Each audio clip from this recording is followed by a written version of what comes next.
Welcome to study हमारे साथ। आज हम स्टडी करने वाले हैं यूजीसी नेट हिस्ट्री पेपर 2 के सब सेक्शन प्राचीन भारतीय इतिहास के स्रोत के बहुत ज़्यादा इंपॉर्टेंट क्वेश्चन जो यूजीसी नेट हिस्ट्री में या तो पूछे गए हैं या फिर ऐसे क्वेश्चंस अक्सर एग्जाम में पूछे जाते हैं। तो ये मेरा 5th सेट है, पहले ऑलरेडी 4 सेट में अपलोड कर चुका हूँ। वीडियो को लास्ट तक देखिएगा, आपको जो एक्स्ट्रा जानकारी मिलने वाली है उसको आप प्लीज़ नोट करते रहिएगा।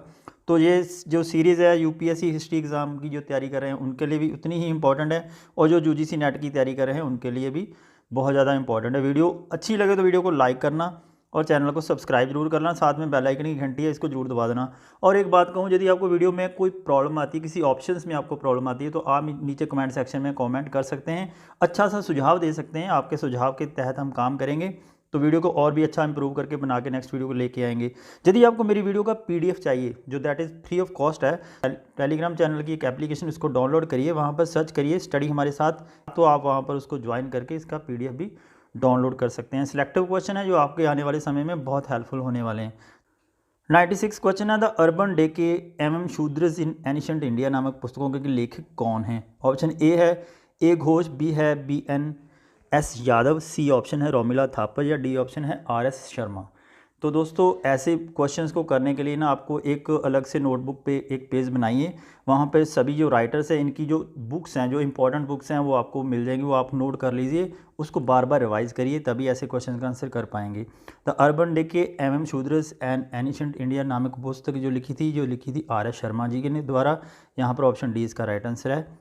97वां क्वेश्चन है, काव्यालंकार का लेखक कौन है? ऑप्शन ए है कालिदास, बी अमर सिंह, सी सबंधु, या डी है वामन।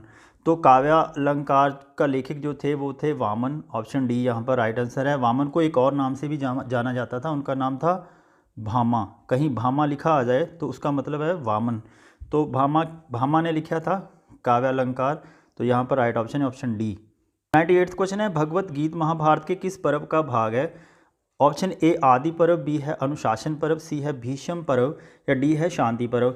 जो भगवत गीता है ना, जो भगवत गीता का सार था जो भगवान कृष्ण जी ने दिया था, ये महाभारत का युद्ध शुरू होने से कुछ सेकंड कुछ मिनट पहले उन्होंने शुरू किया था। तो वहाँ पर कौन सी सिचुएशन थी महाभारत की? तो भीष्म पर्व वहाँ पर होगा, क्योंकि लड़ाई होने वाली थी। तो कॉमन सेंस से यदि हम इस क्वेश्चन को आंसर करेंगे तो ऑटोमेटिकली हमारा आंसर सही हो जाएगा। आदि पर्व में तो भगवत गीता जी का सार नहीं मिला था, आप लोगों को थोड़ा सा कॉमन सेंस लगाएंगे तो हो जाएगा। अनुशासन पर्व में भी कुछ नहीं था, और शांति पर्व तो उसमें तो उन्होंने सार दिया ही नहीं था। जो भीष्म पर्व था, जब युद्ध शुरू होने वाला था तब गीता का उपदेश दिया गया था, उस महाभारत के पर्व का भाग है भगवत गीता। यहाँ पर ऑप्शन सी इसका राइट आंसर है, ये कॉमन सेंस से होने वाला आंसर है। ऐसे क्वेश्चन को आप एग्जाम में भी थोड़ा सा कॉमन सेंस लगाएंगे तो डेफिनेटली हो जाएगा। 99वां क्वेश्चन है, किस अभिलेख में हर्ष की गज सेना का उल्लेख मिलता है? ऑप्शन ए है रुद्रदामा फर्स्ट का जूनागढ़ अभिलेख, बी ऑप्शन है एहोल अभिलेख, सी ऑप्शन है गरुड़ ध्वज स्तंभ लेख, या डी ऑप्शन है मंदसौर अभिलेख। तो यहाँ पर दोस्तों आपको थोड़ा सा मैं याद करा दूँ कि हर्ष का युद्ध पुलकेशिन द्वितीय के साथ जब हुआ था 634 AD के आसपास, तो इन्होंने एक अभिलेख लिखाया था, वो लिखा था एहोल अभिलेख। उसके जो राइटर थे वो थे रवि कीर्ति। ये भी याद रख लेना, क्योंकि यही एक अभिलेख ऐसा है जिसकी लैंग्वेज संस्कृत में है, और जो रवि कीर्ति थे ये जैन कवि थे। ठीक है, तो यहाँ पर ऑप्शन बी इसका राइट आंसर है। तो 100वां क्वेश्चन है, पुलकेशिन द्वितीय का एहोल अभिलेख स्थित कहाँ पर है? आंध्र प्रदेश में, कर्नाटका में, महाराष्ट्र में, तमिलनाडु में। तो पुलकेशिन द्वितीय का जो राज्य था वो कर्नाटका के आसपास के क्षेत्रों में था, तो ये वाला एहोल अभिलेख जो है बी ऑप्शन यहाँ पर सही है, कर्नाटका के बीजापुर में स्थित है। ठीक है, तो ये चालुक्य नरेश थे, ये भी याद रखना। 101वां क्वेश्चन है, निम्नलिखित में से कौन धर्मशास्त्रकार गढ़वाल राजा गोविंद चंद्र का मंत्री था? ऑप्शन ए है चंडेश्वर, ऑप्शन बी है लक्ष्मीधर, ऑप्शन सी है मेधातिथि, या ऑप्शन डी है गोविंदा राज। तो यहाँ पर जो धर्म शास्त्रकार थे गढ़वाल के राजा गोविंद चंद्र का मंत्री वो थे लक्ष्मीधर। ऑप्शन यहाँ पर बी इसका आंसर है, ये याद रख लेना, लक्ष्मीधर जो गढ़वाल राजा गोविंद चंद्र थे उनके मंत्री थे। अगला क्वेश्चन है, पुस्तक the wonder that was India के रचिता कौन है? ए है विलियम जोन्स, बी है AH विल्सन, सी है call brooks, and D option है AL बैशम। तो जो the wonder that was India book लिखी थी AL बैशम के द्वारा, इसका डी आंसर है। 103वां क्वेश्चन है, गोविंद चंद्र गढ़वाल के मंत्री लक्ष्मीधर ने किस ग्रंथ की रचना की थी? ऑप्शन ए है नवसा सांकचरित, बी है रामचरित, सी है कृत्य कल्पत्रु, डी ऑप्शन है कादम्बरी। तो गोविंद चंद्र गढ़वाल के मंत्री जो लक्ष्मीधर थे उसने एक ग्रंथ बनाया था, उसका नाम था कृत्यकल्पत्रु। तो इस ग्रंथ में उसने गढ़वाल राज्य के बारे में बहुत कुछ बताया था और ये एक बार एग्जाम में पूछा जा चुका क्वेश्चन है, इसको याद रख लेना। ये बुक किसने लिखी थी? जो गोविंद चंद्र के गढ़वाल के मंत्री थे लक्ष्मीधर, उन्होंने लिखा था कृत्यकल्पत्रु। यहाँ ऑप्शन सी इसका राइट आंसर है। 104वां क्वेश्चन है, मजरूल्लाह जहाब का लेखक कौन है? ऑप्शन ए है अल मसूदी, बी है अल बरूनी, सी है अल उत्बी, डी ऑप्शन है इब्न हौकल। तो इसका राइट आंसर है दोस्तों अल मसूदी, ऑप्शन ए यहाँ पर आंसर सही है। अल मसूदी एक ऐसा राइटर था, इसको एक उपाधि दे रखी थी, आपको याद होगा मैंने एक क्वेश्चन में आपको बताया था कि इसको अरब का हेरोडोटस भी कहते हैं, अरब का हेरोडोटस, ठीक है। तो ये भी याद रख लेना, अरब का हेरोडोटस किसे कहते हैं? अल मसूदी को। तो यहाँ पर ऑप्शन ए यहाँ पर राइट आंसर है इसका। 105वां क्वेश्चन है, चक्रधारी विष्णु की आकृति उत्कीर्ण है। ऑप्शन ए है चंद्रगुप्त द्वितीय के सिक्कों पर, बी ऑप्शन है हर्ष के सिक्कों पर, सी है कनिष्क वन के सिक्कों पर, या डी ऑप्शन है स्कंदगुप्त के सिक्कों पर। तो चक्रधारी विष्णु की आकृति आपको सिक्कों पर मिलेगी, वो है चंद्रगुप्त द्वितीय के सिक्कों पर। जो चंद्रगुप्त सेकंड थे उनके सिक्कों पर ही चंद्रगुप्त जो चक्रधारी विष्णु की आकृति बनी हुई है। तो यहाँ पर ऑप्शन ए इसका राइट आंसर हो जाएगा। अगला क्वेश्चन है, मंदसौर प्रशस्ति की रचना किसने की थी? ऑप्शन ए है हरिसेन, बी है वीरसेन, सी है वान भट्ट, या डी ऑप्शन है वत्स भट्टी। तो मंदसौर प्रशस्ति की रचना की थी वत्स भट्टी ने। यहाँ पर ऑप्शन डी इसका आंसर हो जाएगा, डी वत्स भट्टी। मिट्टी की प्राचीन कालीन 274 मोहरें किस पुरास्थल के उत्खनन से प्राप्त हुई हैं? ऑप्शन ए है मोहनजोदड़ो, ऑप्शन बी है गनेरीवाल, ऑप्शन सी है क्याथा, या ऑप्शन डी है बासाड़। तो यहाँ पर जो 274 मोहरें प्राचीन पुरास्थल की उत्खनन के दौरान प्राप्त हुई थी, तो ये हुई थी बासाड़ से।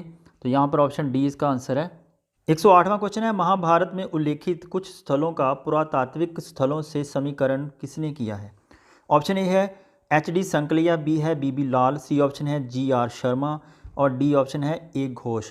तो दोस्तों जो BB लाल थे, इन्होंने जो पुरातात्विक स्थल थे उनके साथ जो समीकरण किया था, तो यही एक राइटर थे जिन्होंने महाभारत में लिखित कुछ स्थल थे उनके साथ कोरिलेट करके उसको आगे बढ़ाया था, अपनी खोज को आगे बढ़ाया था। यहाँ पर ऑप्शन बी इसका आंसर हो जाएगा।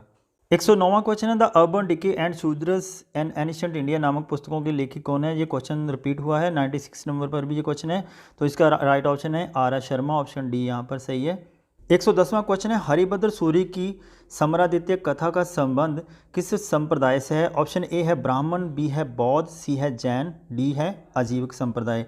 तो हरिभद्र सूरी जो थे ये जैनिज्म के मुनि थे। तो यहाँ पर ऑप्शन सी इसका राइट आंसर हो जाएगा। 111वां क्वेश्चन है, निम्नलिखित में से कौन सा ग्रंथ लैटिन भाषा में लिखा गया है? ऑप्शन ए है नेचुरल हिस्टोरिका, बी है जियोग्राफी, सी है द पेरिप्लस ऑफ एथेरियन सी, या ऑप्शन डी है इंडिका।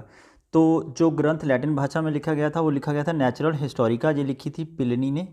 इसके राइटर का नाम याद रख लेना, प्लिनी ने। तो जियोग्राफी लिखी थी अर्थनीज ने, अर्थनीज जियोग्राफी के राइटर थे अर्थनीज। द पेरिप्लस ऑफ एथेरियन सी के राइटर थे विलफ्रेंड एशॉप, आप ये भी याद रखना, विलफ्रेंड एशॉप। इसके राइटर पेरिप्लस ऑफ एथेरियन सी के राइटर थे विलफ्रेंड एशॉप। तो इंडिका के राइटर कौन थे? इंडिका लिखी थी मैगथनीज ने, ठीक है, मैगथनीज इसके राइटर थे। तो यहाँ पर ऑप्शन ए हो जाएगा, जो लैटिन भाषा में लिखा गया ग्रंथ है नेचुरल हिस्टोरिका प्लिनी के द्वारा। 112वां क्वेश्चन है, संस्कृत पुराण एवं भागवत गीता का ध्यान करने वाला प्रथम मुसलमान था? ऑप्शन ए है अल बरूनी, बी है अल मसूदी, सी है सुलेमान, या डी ऑप्शन है इब्न खुर्दाब। तो संस्कृत पुराण और भागवत गीता का ध्यान करने वाला जो एक राइटर था वो थे अल बरूनी, ऑप्शन ए यहाँ पर सही हो जाएगा। अल बरूनी के बारे में थोड़ा सा बता दूं, ये 1018 ईस्वी से लेकर 1019 ईस्वी के आसपास आया था भारत में महमूद गजनी के साथ। जब महमूद गजनी ने कन्नौज पर हमला किया था तो उस समय ये भारत में आया था। तो वहाँ पर आके इसने काफ़ी कुछ लिखा भारत की संस्कृति और पुराण के बारे में। और भगवत गीता का ध्यान करने वाला जी अल बरूनी पहला ही मुसलमान था जिसने भगवत गीता में अध्ययन किया था। तो यहाँ पर ऑप्शन ए यहाँ पर सही है।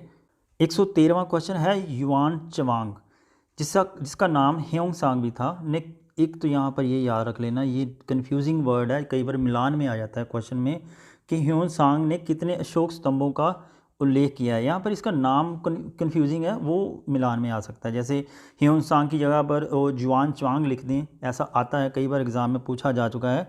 तो अशोक स्तंभों का कितनों का उल्लेख किया है? ऑप्शन ए है 6 का, बी में 15, सी है 10, और डी ऑप्शन है 8। तो जो ह्योन सांग था ये भारत में गुप्त रूप से यात्रा करने आया था। पहली बात तो आप ये भी याद रख लीजिए, इसके बारे में पता इतना होना, कई बार लाइन लिखी गई थी कौन सा यात्री गुप्त रूप से भारत की यात्रा करने आया था, ये था ह्योन सांग। तो इसने 8 अशोक स्तंभों के बारे में जानकारी दी है। यहाँ पर ऑप्शन डी आंसर सही हो जाएगा। 114वां क्वेश्चन है, दक्षिण भारत के किस राजवंश का यह दावा था कि उसके पूर्वजों ने अयोध्या पर शासन किया था? ऑप्शन ए है चोल, बी है वेंगी के चालुक्य, सी है पल्लव और डी ऑप्शन है कल्याणी के चालुक्य। तो जो ऑप्शन डी है ना, कल्याणी के चालुक्य, ये दावा करते थे कि दक्षिण भारत के ये राजवंश में जहाँ पर इनका राज्य था। तो यहाँ पर ऑप्शन डी आंसर सही है इसका। 115वां क्वेश्चन है, किस चीनी यात्री ने गुप्त रूप से भारत की यात्रा की थी? ऑप्शन ए है फाहियान, बी है ह्योन सांग, सी है इत्सिंग, डी है तसीक्यू किंग छोंग। तो यहाँ पर मैंने पीछे ही क्वेश्चन में बताया है, ऑप्शन बी सही है। यहाँ पर ह्योन सांग ने गुप्त रूप से भारत की यात्रा की थी। तो दोस्तों ये प्राचीन भारतीय इतिहास के स्रोत में से 115 क्वेश्चन जो सिलेक्टिव क्वेश्चन है बहुत ज़्यादा इंपॉर्टेंट हैं। एग्ज़ाम में ऐसे क्वेश्चन अक्सर पूछे जाते हैं। यूजीसी नेट में ऐसे कई क्वेश्चन इसमें रिपीटेड हैं जो पूछे जा चुके हैं। तो वीडियो अच्छी लगी है तो वीडियो को लाइक ज़रूर कर देना और शेयर ज़रूर कर देना। पीडीएफ चाहिए तो आप मेरे टेलीग्राम चैनल को ज्वाइन करके वहाँ से डाउनलोड कर सकते हैं। इसके आगे जो नेक्स्ट वीडियो मेरी आएगी उसमें कुछ मैं लास्ट ईयर के क्वेश्चन पेपर से उनको एनालिसिस करूँगा। तो साथ में हम अपनी प्रैक्टिस भी करते रहेंगे। आगे पाषाण काल के बारे में जितने भी इंपॉर्टेंट क्वेश्चंस हैं नेक्स्ट वीडियो सेट्स में वो आने वाले हैं। इसके लिए आप मेरे चैनल को सब्सक्राइब कर लीजिए। Thank you so much. ऐसे ही डेडिकेशन से पढ़ते रहिए। मिलते हैं फिर से नेक्स्ट वीडियो में, तब तक के लिए thank you so much. Have a great day.